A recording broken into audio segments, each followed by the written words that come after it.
टेसा और हार्डिन के बीच में जो भी हो रहा था, जिस तरीके से उनकी रिलेशनशिप थी, इसके बारे में हार्डिन कंटिन्यूअसली लिख रहा था और विदाउट टेसा के परमिशन लिए उसने उसके नॉवेल को पब्लिश कर दिया था। टेसा को लगता है कि उसकी पर्सनल चीजें इस तरीके से हार्डिन को शेयर नहीं करनी चाहिए थी। हार्डिन को लगता है कि जिस तरीके से उनकी रिलेशनशिप ने, कि उसकी रिलेशनशिप की वजह से वो बहुत कुछ चीजें सीख पाए, जिस तरीके से बाकी बुक्स ने उसे अपने रिलेशनशिप में हेल्प की है, उसी तरीके से अगर वो स्टोरी लिखता है अपनी और टेसा की, तो फिर बाकी लोगों को भी हेल्प हो सकती है, और इसी वजह से उसने पब्लिश की थी। अब टेसा इस वजह से उससे नाराज है और उसे छोड़कर चली जा चुकी है। लास्ट मूवी में उनका ब्रेकअप हो चुका था। हार्डिन बार बार टेसा को मैसेज करता है, उसे उससे बात करनी थी, पर टेसा उसे कहती है कि मैं हमारी रिलेशनशिप से मूव ऑन कर चुकी हूँ, तुम्हें भी इससे मूव ऑन कर देना चाहिए। एक बुक कंप्लीट होने के बाद अगली बुक का कॉन्ट्रैक्ट हार्डिन के पास था। ये वो लिखने की कोशिश करता है, पर अब वो लिख नहीं पाता। आज रात वो अपने पब्लिशर से मिलता है। पब्लिशर उसे कहती है कि पूरा 1 साल हो चुका है, अगर तुम इस तरीके से अपनी बुक को पोस्टपोन करते रहे तो लोग तुम्हारे बारे में भूल जाएंगे। लोगों का आजकल अटेंशन स्पैन इतना ज्यादा नहीं है। हार्डिन ने ड्रिंकिंग छोड़ दी थी, पर आजकल वो थोड़ा थोड़ा ड्रिंक करने लग गया था। यहाँ पर पब्लिशर अपने एक फ्रेंड से मिलती है। फ्रेंड हार्डिन से कहती है कि तुम्हें भी हमें ज्वाइन करना चाहिए। हार्डिन इसके लिए मना कर रहा था। वहाँ पर सब लोग जब डांस कर रहे थे तो उनमें हार्डिन को टेसा ही दिखती है। पब्लिशर और उसके फ्रेंड के साथ हार्डिन घर पर आ जाता है। पब्लिशर की फ्रेंड हार्डिन और टेसा की फोटो देखती है और इसके बारे में उससे पूछ रही थी, पर हार्डिन इसका आंसर देना सही नहीं समझता। पब्लिशर कहती है कि तुम्हें हमारे साथ एंजॉय करना चाहिए। हार्डिन उन दोनों में उतना इंटरेस्ट नहीं दिखाता। वो दोनों आज रात वहीं पर इंटीमेट हो जाती है। अगली सुबह पब्लिशर की गर्लफ्रेंड उससे पूछ रही थी, तुम्हें क्या लगता है ये इस तरीके से क्यों बिहेव कर रहा है, क्या ये ठीक है? पब्लिशर कहती है कि इसकी हालत बहुत ज्यादा खराब है, वो टेसा के अलावा पूरी तरीके से लॉस्ट हो चुका है। हार्डिन अब उठ चुका था और ये सारी बातें सुन लेता है। वो जल्दी से वहाँ से जाने लग गया। पब्लिशर उसे कहती है कि हमने तुम्हें एडवांस दे दिया है, अगर तुम जल्दी से बुक को कंप्लीट नहीं करते तुम्हें वो एडवांस वापस करना पड़ेगा। आज हार्डिन अपनी मदर और फादर से मिल रहा था। हार्डिन वहाँ पर लिकर मंगवाता है। उसके फादर कहते हैं कि क्या तुमने फिर से ड्रिंकिंग करना स्टार्ट कर दिया? हार्डिन कहता है कि मैं छोटा बच्चा नहीं हूँ, थोड़ा फार तो हैंडल कर ही सकता हूँ। हार्डिन के फादर कहते हैं कि मैंने सुना कि तुम अपनी बुक लिख नहीं पा रहे, अगर तुम चाहो तो तुम्हारी बुक के पब्लिशिंग कॉन्ट्रैक्ट में खुद ले सकता हूँ। हमारा पब्लिशिंग हाउस तुम्हें कोई भी हरी नहीं करेगा, तुम्हें जितना टाइम चाहे उतना तुम ले सकते हो। हार्डिन इसके लिए मना कर देता है। उसकी मदर से पूछती है कि तुम्हारे साथ चल क्या रहा है? हार्डिन कहता है कि मैं जब भी लिखने की कोशिश करता हूँ टेसा के बारे में सोचता रहता हूँ, जो भी मैं लिखता हूँ सब कुछ उसी के बारे में होता है। उसने कभी भी ऐसी दुनिया इमेजिन नहीं की है जिसमें टेसा उसके साथ नहीं। उसे लगता है फिर से और कोई बुक अब वो नहीं लिख सकता। हार्डिन के फादर से कहते हैं, मैं जानता हूँ कि अच्छा राइटर कौन होता है, मेरा पूरा करियर इस पर बेस्ड है और मैं बता सकता हूँ कि तुम एक अच्छे राइटर हो, तुम्हें इस तरीके से गिव अप नहीं करना चाहिए। तभी उन्हें कॉल आ जाता है और उन्हें अब जाना था। हार्डिन इस बात पर भी गुस्सा हो रहा था, तो फादर कहते हैं कि तुम यहाँ पर 1 घंटा लेट आए थे और मुझे काम करना पड़ेगा तो मुझे जाना है। मदर कहती है तुम्हें थोड़े दिनों के लिए कहीं और चले जाना चाहिए, नई सीनरी में जाओगे तो मूव ऑन करने के लिए तुम्हें आसान हो जाएगा। हार्डिन की मदर नैटली से मिली थी। ये हमारी और एक मेन कैरेक्टर है। वो कहती है कि नैटली तुम्हारे बारे में पूछ रही थी, वो लिस्बन में है। हार्डिन घर जाकर फिर से राइट करने की कोशिश करता है पर कुछ भी लिख नहीं पाता। उसने फिर डायरेक्टली फ्लाइट ली और वो लिस्बन पहुंच गया। वहाँ पर पहुंच कर नैटली को ढूंढने लगता है। फाइनली उसके शॉप पर वो पहुंच जाता है। नैटली उसे देखकर बहुत सरप्राइज थी। उसे पूछती है कि तुम यहाँ पर कर क्या रहे हो? हार्डिन कहता है कि मैंने जो किया था वो गलत था, इसी वजह से तुमसे बात करने के लिए मैं आया हूँ। नैटली कहती है कि मेरी यहाँ पर एक अपॉइंटमेंट चल रही है, मैं तुमसे बाद में बात करूंगी। नैटली बिजी थी तो फिर हार्डिन यहाँ से चला जाता है। वो एक बार में आ गया। अब एक्चुअल में हार्डिन और नैटली के बीच में हुआ क्या था इसके बारे में हमें पता चलेगा। ये स्टोरी है 5 साल पहले की। हार्डिन अपने फ्रेंड के गैराज में उनके साथ हैंग आउट कर रहा था। वो कार्ड्स प्ले कर रहे थे, तभी वहाँ पर नैटली अपनी कार को रिपेयर करवाने के लिए आती है। हार्डिन का फ्रेंड नैटली के साथ फ्लर्ट करने की कोशिश करता है पर नैटली वहाँ से चली जाती है। फ्रेंड कहता है कि वैसे भी इस टाइप की लड़कियां किसी से भी नहीं पटती। हार्डिन कहता है कि ऐसा भी कुछ नहीं है। फ्रेंड ने कहा कि हम एक बेट लगाते हैं, अगर तुम उसके साथ इंटीमेट हो पाए तो ये वॉच तुम्हारी। हार्डिन ने चैलेंज एक्सेप्ट कर लेता है। प्रेजेंट में हम देखते हैं कि नैटली जरा सोचती है और हार्डिन को बोलती है कि तुम कहाँ पर हो। 5 साल पहले हार्डिन ने नैटली के साथ फ्रेंडशिप की और उसके साथ वो इंटीमेट हो रहा था। वो मोबाइल वहाँ पर रिकॉर्डिंग के लिए लगा देता है। नैटली पूछती है तुम इससे करोगे क्या? हार्डिन कहता है कि ये सिर्फ मेरे लिए है, मैं हम दोनों को याद करूंगा। इंटीमेट होते वक्त उसने फिर ये रिकॉर्ड कर लिया। प्रेजेंट में हम देखते हैं कि नैटली हार्डिन से मिलने के लिए आती है। उससे पूछती है कि अब तुम कहाँ पर रह रहे हो? हार्डिन कहता है कि मैं यूएस में थोड़े दिन रहने के लिए गया था पर अब घर पर वापस आ चुका हूँ। हार्डिन कहता है कि यहाँ पर मैं तुम्हें सॉरी कहने के लिए आया था। नैटली फिर उसे ड्रिंक्स ऑफर करती है। यहाँ के स्पेशल ड्रिंक्स थे जो हार्डिन को उतने ज्यादा पसंद नहीं आते। हार्डिन कहता है कि अगर मुझे किसी चीज की आदत हो जाती है तो वही चीज मुझे अच्छी लगती है। वो नैटली से पूछता है तुम यहाँ पर कैसे? नैटली कहती है कि मैं कॉलेज जाना चाहती थी पर जो भी कुछ हुआ उसके बाद मेरी स्कॉलरशिप कैंसिल हो गई। उसके पेरेंट्स ने भी उसे सपोर्ट नहीं किया था। उसे अब सारी जिंदगी फिर से शुरू करनी थी और इसी वजह से जहाँ पर भी उसे अच्छा लगे वहाँ से वो शुरू कर सकती थी। इसी वजह से वो लिस्बन में आ गई। हार्डिन फिर से सॉरी कहता है कि मेरी वजह से तुम्हें सब कुछ भुगतना पड़ा। मैं विश करता हूँ कि मैं टाइम में फिर से वापस जाऊँ, इस तरीके की गलतियां मैं नहीं नहीं करता। हार्डिन कहता है कि मैं एक अच्छा इंसान बनने का ट्राई कर रहा हूँ। इसी तरीके से बात करते करते उन्होंने टाइम स्पेंड किया। नैटली उसे यहाँ का फेमस फूड खिलाती है। नैटली कहती है कि मैंने तुम्हारी बुक पढ़ी थी, उसे बहुत अच्छी लगी थी। पूछती है कि टेसा का क्या हुआ। हार्डिन कहता है कि मैंने वो भी बर्बाद कर दिया। और पास में हम देखते हैं जब हार्डिन नैटली के साथ था तो नैटली को पता चला कि हार्डिन ने वीडियो अपने फ्रेंड्स को सेंड कर दी है। सब लोगों ने उनका वीडियो देख लिया था। हार्डिन इस बात से बहुत गुस्सा हो जाता है। अपने फ्रेंड से कहता है कि तुमने किया क्या, उसने गलती तो कर दी थी और तब वो उसे सुधार नहीं सकता था। और 5 साल बाद वो नैटली से सिर्फ सॉरी कहने के लिए आया था। अगली सुबह हार्डिन जब उठा तो नैटली उसे मैसेज कर कहती है कि बीच पर आ जाओ। बीच पर वो उसे अपने फ्रेंड से मिलवाती है। हार्डिन के बारे में नैटली अपनी फ्रेंड से कहती है कि हार्डिन मेरा पहला प्यार था। इसके बाद वहाँ पर नैटली के कुछ फ्रेंड्स आते हैं। इसमें एक का नाम था सेबेस्टियन हार्डिन से हाथ भी नहीं मिला था। नैटली सेबेस्टियन को कहती है कि हार्डिन एक ऑथर भी है। जब उसके बुक के बारे में नैटली के फ्रेंड्स को पता चलता है तो ऑलरेडी उन्होंने बुक पढ़कर रखी थी। वो उसकी ऑलरेडी फैन थी। वो डिस्कस करते हैं कि इस पर मूवी भी बन रही है और इसे हैरी स्टाइल्स एक सिंगर प्ले करने वाला है। एक्चुअली ये जो सारी आफ्टर सीरीज है ये एक फैन फिक्शन थी और हैरी स्टाइल्स को इमेजिन कर इसे लिखा गया था। तो उस वजह से इस तरीके से इस मूवी में इसके बारे में बात करना एक ईस्टर एग बन जाता है। सेबेस्टियन कहता है क्या हमारे साथ कुछ डेयरिंग का करना चाहोगे। हार्डिन इसके लिए हाँ कहता है। नैटली तो उसे मना कर रही थी।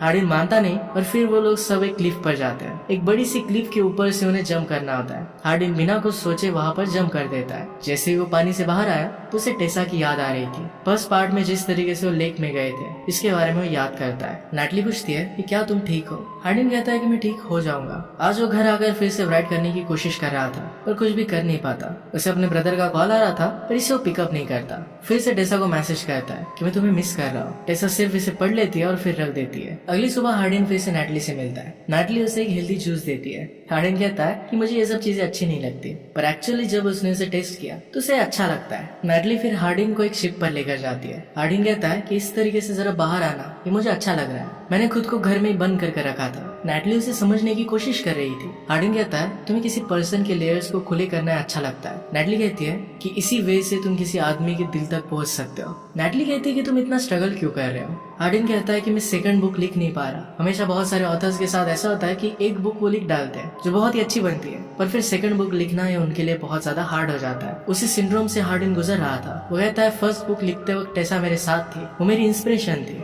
अब मैं लिख नहीं पा रहा। नैटली पूछती कि हुआ क्या था। हार्डिन कहता है कि मैंने विदाउट उसकी परमिशन बुक को पब्लिश कर दिया था। नैटली कहती कि इस तरीके से विदाउट परमिशन अगर तुम्हारी कुछ चीज लीक हो जाए तो बुरा तो लगता ही है। हार्डिन फिर से उसे सॉरी कहता है। वहाँ से गुजरते वक्त नैटली उसे दूर एक घर दिखाती है। वो कहती है कि अगर ये घर मेरा होता तो वर्ल्ड में मैं सबसे ज्यादा खुश होती। सुबह उठने पर मुझे एक बहुत ही ब्यूटीफुल सा व्यू मिलता। इस बोट पर हार्डिन को फिर से टेसा की याद आती है। टेसा के साथ जब वो बोट पर था वो सारे लम्हे वो याद करता है। हार्डिन फिर नैटली के साथ उसकी फ्रेंड के पास आता है और उनके साथ चिल कर रहा था। वो अकेला बैठा था तो वहाँ पर सेबेस्टियन उसके पास आ गया। वो कहता है कि मुझे पता है कि तुमने क्या किया है। नैटली ने हमें बताया नहीं था पर मैं समझ सकता हूँ कि वो तुम ही हो। जब वो यहाँ पर आई थी तो उसकी हालत बहुत ज्यादा खराब थी। जो तुमने पहली बार उसके साथ किया था ये फिर से मैं होने नहीं दे सकता।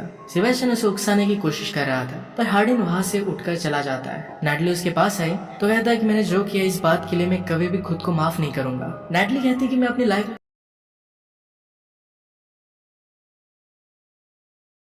मूव ऑन कर चुकी हूँ। इस बात से मुझे कुछ भी फर्क नहीं पड़ता। अब तुम्हें भी नहीं पढ़ना चाहिए, तुम्हें भी आगे बढ़ना चाहिए। हार्डिन फिर टेसा के एक फ्रेंड के साथ डांस करने लगता है। इस बात से सेबेस्टियन को गुस्सा आ गया, उसे मारने लग गया। वहाँ पर पुलिस आ जाते हैं और हार्डिन को अरेस्ट कर लेते हैं। थोड़ी देर बाद हार्डिन के फादर उसे वहाँ से निकाल लेते हैं। हार्डिन ने पूछा कि आपने मुझे ढूंढा कैसे। फादर कहते हैं कि नैटली ने तुम्हारी मदर को कॉल किया था। फादर कहते हैं कि अब तुम्हें सारी चीजों को भूल जाना चाहिए। इस तरीके से ड्रिंक करना, लोगों से फाइट करना है, सारी चीजें सही नहीं है। मैं तो सरप्राइज हूँ कि तुम्हें खुद की शर्म नहीं आती। हार्डिन कहता है कि मैं भी ट्राई कर रहा हूँ। मूव ऑन करने के लिए तो मैं इस प्लेस पर आया था। मुझे नहीं लगता कि मैं कभी भी टेसा से मूव ऑन कर पाऊंगा। शायद उसने कर लिया होगा पर मैं नहीं कर पाऊंगा। फादर कहते हैं कि क्या तुमने उससे बात की थी। हार्डिन कहता है कि सिर्फ मैं ही उसे मैसेज कर रहा हूँ, वहाँ से कुछ रिप्लाई नहीं आया। मैं उसे छोड़ने की बात सोच भी नहीं सकता। फादर कहते हैं कि आदमी को ऐसा लग सकता है कि वो सिर्फ एक ही पर्सन से प्यार कर सकता है पर आदमी की प्यार करने की कैपेसिटी बहुत ज्यादा होती है। जब तुम किसी से शादी करते हो तो लगता है कि सिर्फ उसी से प्यार करोगे पर फिर तुम्हारे बच्चे होते हैं, तुम उनसे भी प्यार करते हो, अपने पेरेंट्स से प्यार करते हो, तुम्हारे भी हार्ट में जगह है, तुम भी बाकी लोगों से प्यार कर सकते हो। अगर टेसा और तुम्हारा मिलना लिखा होगा तो तुम दोनों मिल ही जाओगे। हार्डिन कहता है कि मैंने अपनी बुक लिखी थी, स्लोली मेरी लाइफ ट्रैक पर आ रही थी पर फिर टेसा के छोड़कर जाने के बाद सब कुछ बर्बाद हो गया। अब मैं फेलियर से बहुत ज्यादा डर रहा हूँ। फादर कहते हैं कि सक्सेस की डेफिनेशन तुम्हारी बहुत हाई है, तुम्हें पहले एक पेज से स्टार्ट करना चाहिए। एक दिन में अगर तुमने एक पेज भी लिख डाला तो भी उसे तुम्हें सक्सेस मानना चाहिए। इस तरीके से करोगे तो कभी ना कभी तुम सक्सेसफुल हो ही जाओगे। हार्डिन कहता है कि आप एक बहुत ही अच्छे डैड हो। जिसके फादर कहते हैं कि ये तुम्हारा मानना ये मेरे लिए बहुत बड़ा सक्सेस है। फादर फिर उसे आई लव यू कहते हैं और वहाँ से वे चले जाते हैं। हार्डिन डिसाइड करता है कि वो सारी चीजें छोड़कर अपनी बुक पर फोकस करेगा। सारी लिकर वगैरह वो फेंक देता है। थोड़े दिनों बाद नैटली उससे मिलने के लिए आई थी, उसके लिए वाइन लेकर आई। हार्डिन कहता है कि अब मैं ये छोड़ चुका हूँ। नैटली कहती कि हमें इसे वेस्ट नहीं करना चाहिए, तो वापस लेकर जाने वाली थी। वो हार्डिन की केयर करती है और फिर उसके करीब आ रही थी, पर हार्डिन उससे दूर चला जाता है। वो कहता है कि मैं अब भी टेसा से बहुत प्यार करता हूँ। तुमने मुझे जो चांस दिया इसके लिए मैं बहुत ग्रेटफुल हूँ। तुम एक ऐसे पर्सन को डिजर्व करती हो जो पूरी तरीके से तुमसे प्यार करे। नैटली के जाने के बाद हार्डिन को लैंडन का कॉल आता है। लैंडन कह रहा था कि अब वो शादी कर रहा है, शादी में उसे इनवाइट करता है। हार्डिन कहता है कि मैं वहाँ पर आ जाऊंगा। हार्डिन अब जी जान लगाकर अपने बुक पर मेहनत करता है। उसने फाइनली अपनी बुक कंप्लीट कर ली थी। नैटली ने उसे हेल्दी जूस पीने की भी आदत लगवाई दी थी। वो अब एक अच्छा पर्सन बन रहा था। बुक लिखना कंप्लीट होने के बाद वो नैटली के पास आता है। कहता है कि इस बुक में तुम्हारा भी कैरेक्टर है। तुम अगर कहोगी कि मैं इसे पब्लिश ना करूं तो तुम्हारे कैरेक्टर को मैं यहाँ से निकाल लूंगा। नैटली को ये बात अच्छी लगती है कि हार्डिन एक्चुअली उसकी परमिशन मांग रहा है। इसके बाद हम देखते हैं कि हार्डिन एक बड़े से घर को देख रहा था। वो बीच में जाता है और वहाँ पर एक हार्ट में उसके और टेसा की इनिशियल्स लिखता है। नैटली उसे मैसेज करती है कि तुम्हें इसे पब्लिश करने की परमिशन है। उसे बुक बहुत अच्छी लगी थी। उसे कहती है टेसा के पास जाओ और उसे जीत लो। एक दिन नैटली को हार्डिन की तरफ से एक पार्सल आता है। इसमें जो घर उसे पसंद था इसकी फोटो थी और नीचे उसकी चाबी थी। हार्डिन ने उसके लिए वो घर बाय कर लिया था। उसने एक नोट में लिखा था कि अब तुम हर रोज एक स्माइल के साथ उठोगी।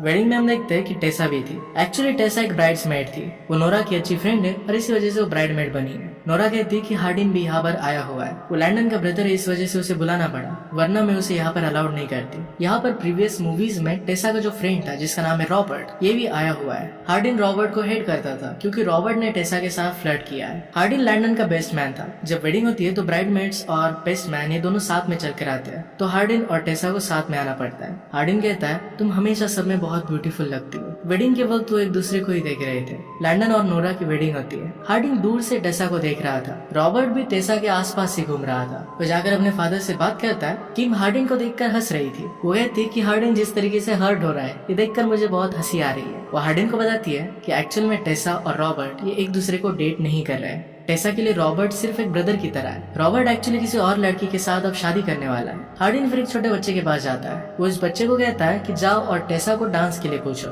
वो लड़का फिर टेसा को डांस के लिए लेकर आता है। जैसे उसे डांस फ्लोर पर लेकर आता है तो हार्डिन फिर टेसा को डांस के लिए पूछता है। टेसा कहती है कि उस लड़के ने मुझे बता दिया था कि तुमने ही मुझे बुलाया है। हार्डिन कहता है कि तुम बहुत अच्छी लग रही हो। टेसा भी कहती है कि तुम भी बहुत हैंडसम लग रहे हो। हार्डिन कहता है कि मैं तुमसे सॉरी कहना चाहता हूँ। मुझे इस तरीके से तुम्हें एम्बैरेस नहीं करना चाहिए था। विदाउट तुम्हारी परमिशन इस तरीके से पब्लिश करना गलत था। मुझे पता है कि मैंने तुम्हें बहुत हर्ट किया, इसके लिए मैं बहुत सॉरी हूँ। इसके बाद डांस खत्म हो जाता है। हार्डिन को अब एक स्पीच देनी थी। हार्डिन लैंडन से कहता है कि जब हमारी पहली मुलाकात हुई तो मैं तुमसे जेलस था। मुझे लाइफ में जो भी चाहिए था वो सब कुछ तुम्हारे पास था। तुम्हारे पास एक अच्छी फैमिली थी और तुम बहुत टैलेंटेड भी थे, और अब तुम्हारे पास एक बहुत ब्यूटीफुल सी वाइफ भी है। मैंने तुम दोनों की रिलेशनशिप किस तरीके से अनफोल्ड हुई ये खुद देखा है। तुम दोनों की मैंने फर्स्ट डेट देखी और किस तरीके से तुम प्यार में पड़े ये भी मैंने देखा। तुम दोनों को कभी भी पता नहीं चलेगा कि तुम दोनों कितने लकी हो कि एक दूसरे के साथ अब पूरी जिंदगी बिता पाओगे। एक दूसरे की अहमियत तुम्हें तभी पता चलती है जब तुम उससे दूर होते हो। वो फिर उन्हें कॉन्ग्रेचुलेशंस कर वहाँ से चला जाता है। ये स्पीच सुनकर टेसा रोने लग जाती है। उसके पीछे पीछे हार्डिन भी आया। टेसा कहती है